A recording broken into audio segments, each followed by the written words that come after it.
Hello students, मैं educator Naseer Ahmad स्वागत करता हूं आप सभी का आपके अपने चैनल इमोडर्न कोचिंग सेंटर में। स्टूडेंट्स, मैं बहुत ही बेहतरीन तरीके से दोपहर 3 बजे डेली बेसिस पे क्लास ले रहा हूं। तो मैं चाहूँगा कि सबसे पहले अपने दोस्तों को क्लास को शेयर कर दीजिए और उनसे सब्सक्राइब करने के लिए बोल दीजिए।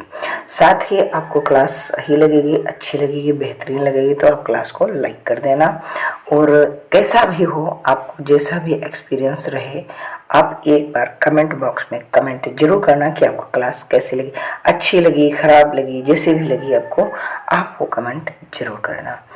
स्टूडेंट्स, आज हमारी ये जो क्लास है वो 3rd क्लास है और इसमें आज मैं थ्योरी आपको कराने वाला हूँ। क्या है कि संज्ञा और इसके प्रकार, यानी कि संज्ञा क्या है, संज्ञा कितने प्रकार की, पहले डिफिनेशन करा देता हूँ और डिफिनेशन के बाद में फिर आपकी प्रैक्टिस कराने वाला हूँ।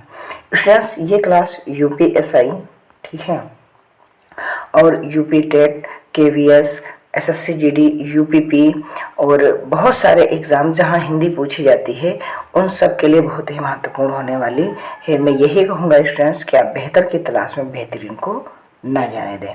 आइए स्टूडेंट्स, आगे बढ़ते हैं और पहला आपके सामने आ चुका है अपना जो है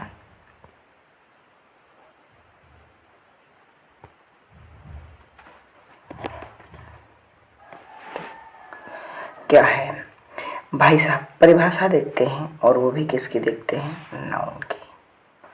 तो जो आपकी संज्ञा है यानी नाउन है ना, संज्ञा शब्द जो है क्या है, इसका अर्थ होता है, संज्ञा के शब्द का अर्थ होता है नाम। क्या होता है अर्थ? नाम। ठीक है, अगर इसकी हम परिभाषा की बात करें तो संज्ञा किसी वस्तु, स्थान, भाव, गुण एवं अवस्था के नाम को संज्ञा कहते हैं। क्या कहते हैं? अवस्था के नाम को संज्ञा कहते हैं, है ना। तो अर्थात किसी के लिए प्रयुक्त होने वाला शब्द क्या है? संज्ञा कहलाता है। क्या कहलाता है भैया? संज्ञा कहलाता है। दूसरी बात ये है कि संज्ञा क्या है? एक विकारी शब्द है। क्या है? विकारी शब्द है, अर्थात लिंग, वचन, कारक, है ना।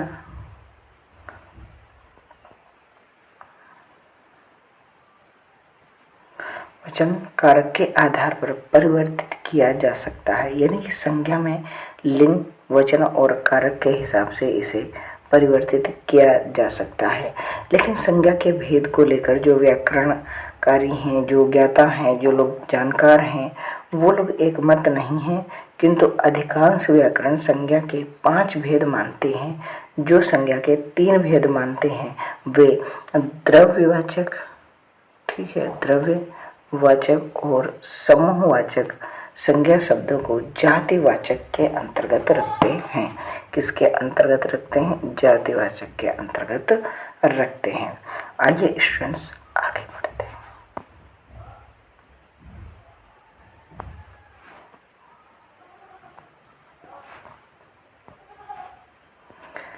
आगे क्या कह रहा है स्टूडेंट्स? कह रहा है कि संज्ञा में आप देखिएगा 5 प्रकार के हैं: जातिवाचक, व्यक्तिवाचक, भावात्मक, द्रव्यवाचक, समूहवाचक। ठीक है, लेकिन बात अब करेंगे हम व्यक्तिवाचक संज्ञा। ये प्रश्नली तौर पर अगर मैं कहूँ कि जैसे किसी का एक नाम है, जैसे आपका नाम है, तो आप स्पेशल आपका जो नाम है, तो जब वो नाम लिया जाएगा तो सिर्फ आप बोलेंगे, है ना। जब हम अपने भारत की बात करेंगे तो लोग सिर्फ हमारे देश की ओर नज़र करेंगे, हमारे मुल्क की ओर देखना पसंद करेंगे। जब हम किसी की इशारा करेंगे किसी दिशा की साइड में, पूरब, पश्चिम, तो क्या करेंगे लोग? सिर्फ और सिर्फ उस दिशा की ओर देखना पसंद करेंगे। यानी कि ऐसे शब्द जो किसी विशेष व्यक्ति का नाम हो, वस्तु का नाम हो या स्थान का नाम हो, तो वहाँ व्यक्तिवाचक संज्ञा कहलाती है। जिसे आपने देखा कि सुनील एक व्यक्ति का नाम होगा, हो सकता है आप में से कोई हो, है ना। भारत ही हमारे देश का नाम है ना। तो ये एक प्लेस है, यानी एक जगह है जिसे हम भारत कहते हैं। दिशा आप जैसे कि उत्तर आप देखते हैं, कहते हैं कि भारत के उत्तर में हिमालय है, तो आप वो नॉर्थ साइड देखने लगते हैं या साउथ साइड? नॉर्थ साइड आप देखने लगते हो कि हाँ इधर हमारे देश में हिमालय पड़ता है। भारतीय ये एक राष्ट्रीयता है हमारी। नदी जैसे कि गंगा है, अब गंगा कहा जाएगा तो आप यमुना की साइड में नहीं देखोगे, आप सिर्फ गंगा नदी की ओर फोकस करोगे। काला सागर मीन्स समुद्र तो बहुत हैं, लेकिन काला सागर सिर्फ काला सागर, जैसे हिंद महासागर हम बोल सकते हैं, हम प्रशांत महासागर बोल सकते हैं, हम अरब सागर बोल सकते हैं। तो जो जिसका नाम है अगर उसको उसी नाम से पुकारा जाता है तो हम कहते हैं ये व्यक्तिवाचक संज्ञा है।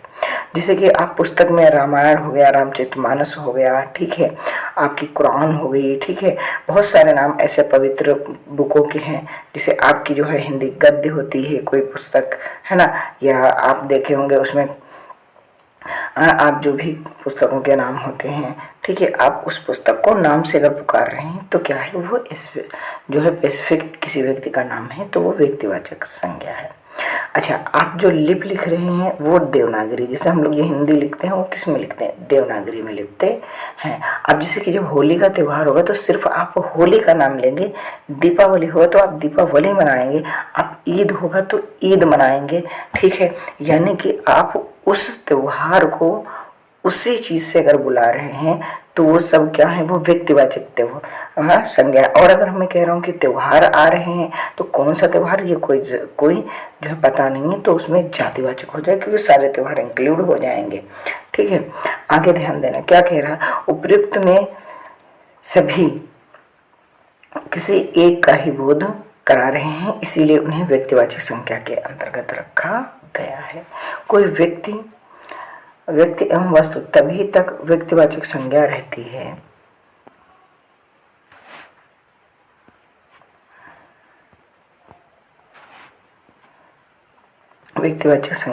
है जब तक किसी व्यक्ति वस्तु का बोध कराता है। यदि इनका प्रयोग एक से अधिक के लिए प्रयोग किया जाएगा तो फिर क्या हो जाएंगे, फिर समूहवाचक संज्ञा का बोध कराने लगेंगे, ठीक है। आइए आगे बढ़ते हैं। अच्छा, ये क्या है, ये कुछ नहीं, जैसे दिशा है तो दिशा के अगर नाम स्पेसिफिक लिए जा रहे हैं तो वो आपके व्यक्तिवाचक संज्ञा में आएगा। जैसे भारत को भारत जाना जाएगा, पाकिस्तान को पाकिस्तान बोला जाएगा, ईरान को ईरान, इराक को इराक, रूस को रूस। इस तरीके से अगर हम किसी को पुकार रहे हैं तो क्या है, वो हमारे व्यक्तिवाचक संज्ञा के अंतर्गत आते हैं, है ना। आगे बढ़ते हैं, आगे देखिएगा, ये क्या है आपका जातिवाचक संज्ञा। क्या है स्टूडेंट्स, जातिवाचक संज्ञा। इसमें क्या कह रहा है, जातिवाचक संज्ञा में जिन संज्ञा शब्दों को एक ही प्रकार की वस्तुओं अथवा व्यक्तियों का बोध होता है उसे हम जातिवाचक संज्ञा बोलते हैं। जैसे आपने देखा यहाँ पास क्या लिखा है, लड़का, वकील, नदी, मनुष्य, है ना, ये चीज़ें करके लिखी हुई हैं। तो ये क्या है, ये किसी स्पेसिफिक लोगों के लिए यूज किया जा रहा है। जैसे मनुष्य हो गया, कुत्ता हो गया, बिल्ली हो गया, ठीक है, गांव हो गया, बकरी हो गया, नहर हो गया, पर्वत हो गया, सुंदर हो गया, गरीब हो गया, पहाड़, घर, ये सब क्या है, ये पूरे समूह की बात करते हैं। जैसे कि बकरी, तो बहुत सारी बकरियां होंगी, उस पूरे झुंड को हम बकरी कह सकते हैं। यानी वकील आपके देख रहे होंगे, वकील एक थोड़ी ना होता, बहुत सारे लोग वकील होते हैं, लड़का लड़के, वो सारे वो लड़के सामने, छोटे हैं, बड़े हैं, गोरे हैं, काले हैं, जैसे भी हैं। अब राज्यपाल, जितने भी राज्य के राज्यपाल हैं उन सभी को आप राज्यपाल ही तो बोलेंगे, आप स्पेसिफिक नाम नहीं ले रहे हैं अगर, है ना। प्रोफेसर वही होगा, सारे टीचर प्रोफेसर हो सकते हैं, क्यों, क्योंकि वो उनका आप डिसाइड नहीं कर रहे हैं कि उनका क्या नाम है। तो प्रोफेसर की अगर पोस्ट पे टीचर हैं तो उनको आप प्रोफेसर बोल सकते हैं। राष्ट्रपति के पद पर जो व्यक्ति हैं उनको आप राष्ट्रपति बोल सकते हैं। अगर उनका आप नाम नहीं ले रहे हैं तो वो क्या होंगे, वो जातिवाचक होंगे, ठीक है। हाँ, जैसे यहाँ एक शब्द है ठग, है ना, तूफान, लेख, जंगल, पुस्तक, ज्वालामुखी, वर्षा, कुर्सी, भूकंप आदि, ये सब क्या है, ये सब आपके जातिवाचक संज्ञा है। यानी कि पूरे ग्रुप की बात करते हैं, ये किसी एक की पर्टिकुलर बात नहीं करते हैं, ये किसी पर्टिकुलर की बात नहीं करते हैं। आइए आगे सवाल क्या कह रहा है कि भाववाचक संज्ञा। भाववाचक संज्ञा क्या है, जिन संज्ञा शब्दों से व्यक्ति या वस्तु के गुण, धर्म, दशा, भाव आदि का बोध हो तो उसे क्या कहते हैं? भाववाचक संज्ञा कहते हैं। भाववाचक संज्ञा का निर्माण, ठीक है, कैसे हो रहा है? जातिवाचक संज्ञा से, सर्वनाम क्रिया से, विशेषण से या अव्यय शब्दों में प्रत्यय जोड़ करके किया जाता है।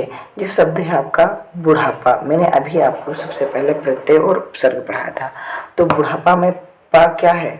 आपका उपसर्ग लगा है। मोटापा में प्रत्यय लगा। मोटापा में आपका प्रत्यय लगा। बचपन में प्रत्यय लगा। मिठास, मिठधन आस, है ना। लंबाई, क्रोध, सौर्य, चौड़ाई, गर्मी, ठंडी। अब ये बताओ, ये जो गर्मी शब्द है, ये जो गर्मी शब्द है, ठीक है, ये ठंडी शब्द है, आप बताओ इसको आप फील करेंगे ना, कि इसको आप टच करेंगे कि आओ गर्मी बैठ लो, हम तुम्हें 2 मिनट के लिए बैठा लेंगे।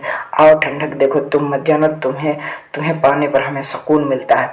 इस टाइप का तो नहीं होगा ना। इसको आप केवल फील कर सकते हैं। धार्मिक, आप धार्मिक हैं, ठीक है, आपके अंदर क्या है? आप धर्म के प्रति आपके वो विचार हैं जिन्हें आप मन में रखे हैं और आप उसे टच फील नहीं कर सकते हैं। आप अपने उन संस्कारों को ग्रहण करके आप अच्छे नेक काम करेंगे, लेकिन ये नहीं कि किसी का हाँ भैया तुम ये धर्म हो, तुम इधर आओ, हम तुमको पकड़ के बैठेंगे, तुम सिर्फ मेरे हो, सिर्फ मेरे ही रहोगे। इस तरीके से कुछ भी नहीं होगा। आपके धैर्य की बात की जा रही है। धैर्य का मतलब है आप अपने आप में कितना जो है इंतजार कर रहे हैं, कितना आप पेशेंस रख पा रहे हैं, किसी से कितनी आप सब्र कर पा रहे हैं, वो क्या है? वो आपका धैर्य है ना। ये सब मानवता है, बंधुता है, ठीक है, ये सब क्या है? चतुराई है। अब कोई आदमी आपके साथ में चतुराई कर रहा है ना, आप तो रोज के रोज उसे कॉपी अपनी शेयर कर दे रहे, ले भाई लिख ले, और एक दिन आप कोचिंग नहीं आए और क्या हुआ, तो उससे जब कहा कि भाई अपनी कॉपी, तो कहते नहीं मुझे खुद लिखना है। तो ये चतुराई जो है, ये क्या है? ये केवल आप फील कर सकते हो कि यार ये तो मेरे साथ चालाकी कर रहा है, चतुराई कर रहा है, लेकिन आप उसे देख नहीं पा रहे हो कि इसके माथे पे लिखा हुआ है हम इसको हटा देंगे चतुराई से, कि हटा देंगे कि ये चतुराई तो दूर हट, मेरा दोस्त है, तू कैसे बीच में आ गई। ऐसा कुछ भी नहीं होगा, केवल फील होगा। ये अपनापन है ना, अपनापन, मनुष्यता, दंडता, मित्रता, मूर्खता, घबराहट, ये जो भी शब्द हैं, मित्रता, मूर्खता, घबराहट, फिसलन, दया, करुणा, सुंदरता।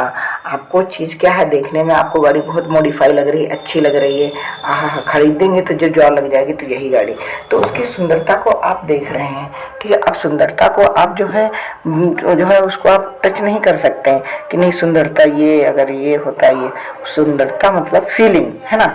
निराशा, हताशा, भलाई, गरीबी, अमीरी। गरीबी अमीरी कोई जो है चीज़ नहीं। आप तो कहो नहीं सर पैसा हो जाता है तो गरीबी नहीं होती, अमीरी में हम बदल जाते हैं। पैसा ख़त्म हो जाता हम गरीब हो जाते। लेकिन क्या ये जो चीज़ है गरीबी, ये को देखने वाली चीज़ दिखेगी? नहीं दिखेगी। परेशान इंसान दिखेगा, गरीबी नहीं दिखेगी, ठीक है। ये केवल और केवल क्या है? भाव है। इसे महसूस किया जा सकता कि हाँ यार अब इसके पास पैसा नहीं। कुछ तो ऐसे होते हैं जो बहुत अमीर होते हैं लेकिन फिर भी वो दिखावा करते हैं, तो क्या आप उन्हें गरीब कहेंगे? ये फीलिंग वाली बात है ना। हाँ, तो आप समझ रहे होंगे। अच्छा, समूहवाचक में क्या है कि समूहवाचक समुदायवाचक संज्ञा भी बोल सकते हैं। जिन संज्ञा शब्दों से व्यक्ति अथवा वस्तु या समूह या समुदाय का बोध हो, वो क्या होता है? उसे हम समूहवाचक संज्ञा कहते हैं। जैसे संसद, तो संसद एक पूरे जो है सांसदों का एक ग्रुप है, वहाँ पास सारे सांसद बैठते हैं तो उसको हम संसद कहते हैं। कुंज है ना, सभा, सभा यानी भीड़। जब आपकी कोई सभा होती है, जनसभा होती है, तो उसमें बहुत सारे लोग होते हैं तो उस ग्रुप को हम सभा बोलते हैं। परिषद, कक्षा, कक्षा कब होती है? जो कई सारे उसमें स्टूडेंट्स बैठे होते हैं। सेना की एक टुकड़ी होती है। मंत्री परिषद होता है। अभी आप विधायक, मंत्री, नेता बन जाए तो कहोगे नहीं सर हमारा मंत्रिमंडल मिल जाता। विधायक में कुछ मजा नहीं आ रहा है, कुछ उतने अधिकार नहीं है जितने मंत्री के होते हैं, ये लो वो लो, है ना। इस तरीके का पुस्तकालय, पुस्तक जहाँ पर बहुत सारी होती है उसको हम क्या बोलते हैं भैया? पुस्तकालय, है ना। भीड़, ठीक है, क्या है? दल, ग्रोह, है ना। पुंज, ढेर, है ना। मंडल, ये सारी चीज़ें क्या है? ये एक पूरे ग्रुप की बात हो रही है, तो यहाँ पास क्या हो जाएगा? समूहवाचक हो जाएगा। अच्छा, अगला है द्रव्यवाचक संज्ञा। द्रव्यवाचक संज्ञा में क्या होता है कि जिन संज्ञा शब्दों से किसी धातु या द्रव का बोध होता है उसे हम द्रव्यवाचक संज्ञा बोलते हैं। द्रव्यवाचक संज्ञा में अक्स के अंतर्गत नाप तौल वाली वस्तुओं को आप रख सकते हैं। जैसे सोना है, इसको तौलेंगे, है ना, चांदी, लोहा, ठीक है, लोहा, पीतल, दूध, गेहूं, चावल, ये सब क्या है, ये भैया तौल सकते हो, इन्हें आप जो है बढ़िया से लीटर से नाप सकते हो। तो ये जो चीज़ें हैं जो तौल और माप वाली चीज़ें होंगी, जो भी वस्तुएं होंगी, वो वस्तुएं किस में आएंगी, द्रव्यवाचक संज्ञा में आएंगे। तो उम्मीद करता हूँ कि स्टूडेंट्स आपको ये क्लास बेहतरीन लगी होगी। आप बेहतर की तलाश में बेहतरीन को ना जाने दें। तो ये क्लास दोपहर 3 बजे होती है। मैं एक बार फिर से बता दूं कि आप सारे दोस्त 3 बजे जुड़ा करें। इम्बोल्डन कोचिंग सेंटर ये आपका चैनल है और इसे आप सब्सक्राइब कर लेना।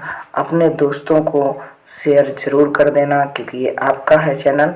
और आप बताना ज़रूर कमेंट बॉक्स में कमेंट करके कि आपको ये क्लास कैसी लगी। और लाइक करना तो बिल्कुल नहीं भूलना है और नए हो तो चैनल को सब्सक्राइब कर लेना है। मिलते हैं कल फिर दोपहर 3 बजे। अब मैं हो सकता है एक और क्लास लूँ अभी इसकी थ्योरी की और फिर उसके बाद प्रैक्टिस कराऊँ। तो मिलना मत भूलना। आपके लिए क्लास होती है बेहतर की तलाश में बेहतरीन को।